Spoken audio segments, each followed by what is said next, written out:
السلام عليكم ورحمه الله تعالى وبركاته. مرحبا بكم معايا في قناه كويزين زينب ام يحيى. نتمنى الفيديو يلقاكم بصحه جيده وفي احسن الاحوال ان شاء الله. في هذا الفيديو كما كتشوفوا معايا غنحضر معكم السيمنات كيجيو لذاذ بحشوه اللي هي سهله وفي متناول الجميع، فليفله حمراء بصله شويه الشحمه، كيجيو رائعين. بزاف منكم غادي يعرفوا هذه الحشوه، ولكن كاين ناس مبتدئين ما تيعرفوا والو. حنا هادشي علاش ديرنا هذه القناه بالنسبه للناس مبتدئين اللي يلاه باغيين يتعلموا. مرحبا بكم معايا. هنا في هذه المقيله عندي فلفله خضراء وفلفله حمراء مقطعه قطع صغيره بعد ما غسلتها ونشفتها بطبيعه الحال. البصله كذلك كما كتشوفوا معايا. عندي بالنسبه للشحمه مقطعه في الهاشوار رقيقه البنات باش ما تجيش هكا باينه معكم في الحشوه. هانتوما كما كتشوفوا هنا كلشي في المقله، واخا كتبان لكم مقله صغيره ولكن ماشي مشكل. عندي الملح، التحميره معلقه، الكمون، سكينجبير، الخرق معلق، البزار وقزبر ومعدنوس وشي تقريبا نص كاس ديال زيت الزيتون.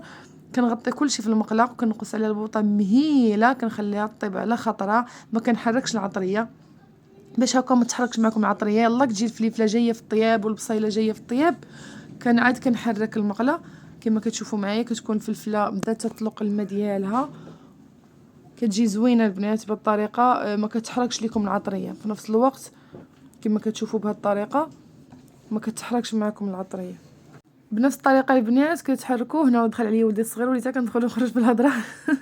المهم كما قلت لكم ما كتحركش لكم العطريه. عاد كتبداو تحركوا بعد ما كطيح الخضره كتسخف لينا كطيب، عاد كنبداو تنحركوا وفي نفس الوقت عاد كنغطي باش تزيد هذيك الخضيره ديالي تنشف ودخل الطياب ودخل العطريه. تلفوني والله الا تلفوني وفهمتوني كتعاود طيب. كتعاود تدخل العطريه مزيان. هنا غنغطيها ونخليها حتى طيب مزيان وتنشف لينا. ندوزو نحضروا العجينه كما كتشوفوا معايا. عندي غير الدقيق الابيض وضفت عليه مليحه وعجنته مزيان ودلكته كما كتشوفوا بالطريقه. غنخليها ترتاح باش تجينا طايعه مزيان. هنا بعد ما دلكتها غنخليها ترتاح، نغطيها بلاستيك غذائي ونخليها ترتاح. وندوزو كما كتشوفوا معايا الحشوه هنا طابت ونشفات. غادي نضيف لها واحد المعلقه ديال الهريسه باش كتجي شويه حاره وبنينه. نخلطها مزيان. العجينه البنات بعد ما عجنتها قطعتها قطع صغيره كما كتشوفوا معايا بعد ما ارتاحت كتجي لينه، كتجي زوينه البنات العجينه بالطريقه. هنا العجينه ديال المسمن ما ضفت لها لا قمح لا والو، غير الفرص صافي البنات صافي. هنا عندي زلافه ديال الزيت، زلافه داك شويه ليدام اللي شاطيه من الحشوه سقطرته وضعته جانبا غادي نستعملوه في الحشو. هنا بالنسبه للعجينه كما كتشوفوا معايا هذا هو الشكل ديالها. غادي نهز كويرات نطلقهم على سطح العمل كما كتشوفوا معايا. طريقه اللي هي سهله البنات، تعتمدوا ان شاء الله تعجبكم. كتجي مورقه وفي نفس الوقت المسمنه فاش كطيب كتجي من الداخل محلوله. بهذه الطريقه اللي كندير كتجي محلوله. ان الناس اللي تيعرفوا الطريقه راه ماشي معنيين بالامر ان الفيديو غتستافدوا منه، راه كاينين البنات اللي هما يلاك مبتدئات يلاك باديات في الزواج باقي ما تعرفوش. هادشي علاش حنا درنا هاد القناه كاع على قبل على المبتدئات، خصوص المبتدئات. هنا كما كتشوفوا معايا طلقت العجينه وعمرتها بالحشو جميع الاطراف. غندير وحده في وحده. غادي نطلق العجينه الاخرى كما كتشوفوا معايا بنفس الطريقه. هاد الفيديو البنات والله الا مسجله قبل رمضان وما كتبش نحطوه على حساب راكم عارفين وقت مبلوكي الوليدات والتربيه.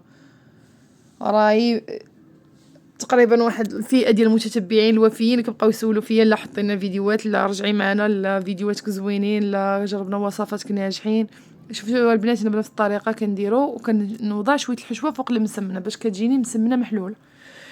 كما قلت لكم كيبقاو عليا البنات لا رجع القناه لا فيديوهاتك ناجحين وزوينين، وهذا تقريبا عام ونص ما حطيت حتى فيديو. المهم نتمنى من الله رجعوا بقوه ان شاء الله يا ربي. بنفس الطريقه غنعاود معاكم كما كتشوفوا معايا مسمنه اخرى باش تشوفوا الطريقه.